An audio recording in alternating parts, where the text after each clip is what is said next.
UPA के महासचिव comrade Dipankar Bhattacharya ने प्रधानमंत्री नरेंद्र मोदी पर जमकर हमला बोला है। दीपांकर भट्टाचार्य ने कहा कि जिस तरह से प्रधानमंत्री हेड स्पीच कर रहे हैं, उसे लेकर भाकपा माले चुनाव आयोग से पीएम के खिलाफ कंप्लेन करेगा और देखना होगा कि चुनाव आयोग इस पर क्या कार्रवाई करती है, क्योंकि चुनाव आयोग ने भरोसा दिलाया था कि किसी भी कंप्लेंट पर एक्शन लिया जाएगा।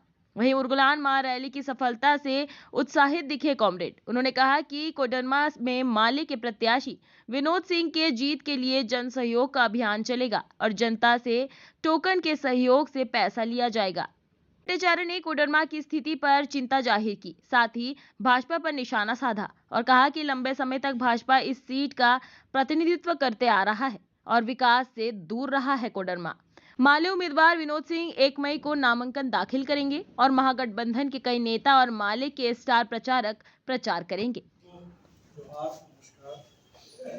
आज हमारी पार्टी के लिए खास दिन है। पार्टी का स्थापना दिवस है। 1969 के 22 अप्रैल पार्टी का गठन हुआ था। 55 साल हम लोगों ने पूरे किए हैं और इस मौके पर झारखंड के तमाम संघर्षशील लोगों को, पार्टी के तमाम शुभचिंतकों को खास तौर पर धन्यवाद देना चाहते हैं।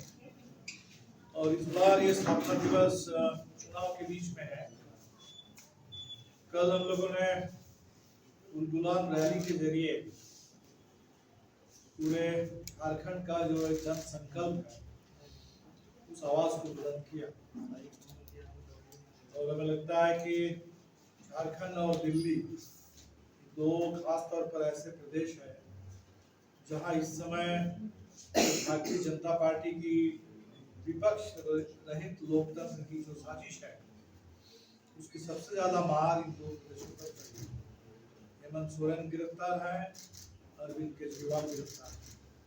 तो 31 मार्च को रामलीला मैदान में भी बड़ी रैली हुई थी और वहां से हम लोगों ने इस विपक्ष के ऊपर जो हमले हैं इसका विरोध किया था पूछो। और इस बार रांची में भी इंडिया गठबंधन की बड़ी रैली उर्गुलान रैली से हमने इस हमले के खिलाफ अपनी आवाज बुलंद की और संविधान और लोकतंत्र के पक्ष में जो हमारी प्रतिबद्धता है उसको हमने जोड़ा। अफसोस की बात है कि कल जब रांची में हम लोग लोकतंत्र की बात कर रहे थे, संविधान की बात कर रहे थे, उसी समय राजस्थान में प्रधानमंत्री नरेंद्र मोदी की भी चुनावी सभा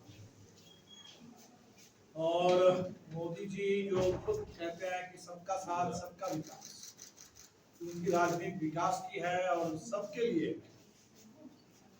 नए संविधान का भी समय है।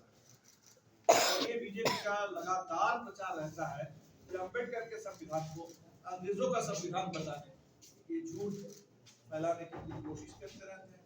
और फिर जिस रहस्यजनक तरीके से मोदी जी ने खुद अपने भाषणों में कहा, बंगाल में उन्होंने कहा कि 10 साल से आप जो देख रहे हैं ये महज ट्रेलर है, पिक्चर अभी बाकी है। एक जगह उन्होंने कहा कि अभी हमने सिर्फ स्टार्टर आपको बीच में परोसा है, मेन कोर्स भोजन का भी खाना बाकी है। इसलिए जाहिर सी बात है कि सवाल तो उठेगा कि आखिर वो पिक्चर क्या है, वो मेन कोर्स क्या है। और लोगों को बिल्कुल सही ये हमेशा होने लगा है अब संविधान पर एक तरह से जबरदस्त हमला आने वाला है।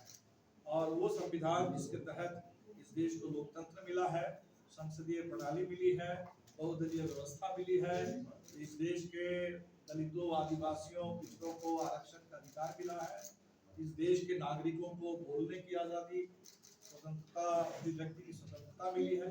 ये सब कुछ आज हमारे खतरे में है और इसीलिए पहली बार शायद ऐसा चुनाव है जो चुनाव संविधान को बचाने वाला चुनाव बन गया है।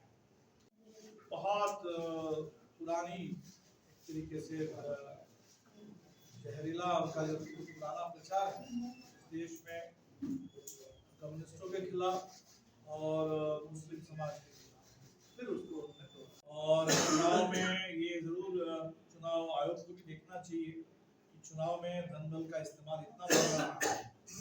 और उसमें एक बड़ा कारण ये है कि चुनाव आयोग के जरिए चुनाव में जो उम्मीदवार होते हैं उनके ऊपर तो एक लिमिट है कि किसी विधानसभा या लोकसभा चुनाव में कोई भी उम्मीदवार मैक्सिमम कितना खर्च करता है, लेकिन पार्टियों के ऊपर किसी तरह का कोई लिमिट नहीं। इसलिए अपने घोषणा पत्र में भी हमने इस मांग को प्रमुखता के साथ उठाई है कि चुनाव सुधार चाहिए देश में, और चुनाव सुधार में एक बड़ा सुधार ये होना चाहिए कि पार्टियों के ऊपर भी बिल्कुल उसी तरह से एक लिमिट लगे जैसा उम्मीदवारों में हमने जेएमएम के उम्मीदवार कल्पना सोरेन जी को समर्थन दिया है, और 29 तारीख को शायद कल्पना जी का नामांकन है, और 1 तारीख को कॉमरेड विनोद जी का नामांकन है, 1 मई को मजदूर दिवस के दिन, और हम सभी से सहयोग की अपेक्षा करते हैं। वो आएंगे जरूर, कब कौन समय दे पाएंगे वो हम देखेंगे, लेकिन जो भी सहयोगी दल है उम्मीद करेंगे कि सभी दल के बड़े नेताओं का भी कार्यक्रम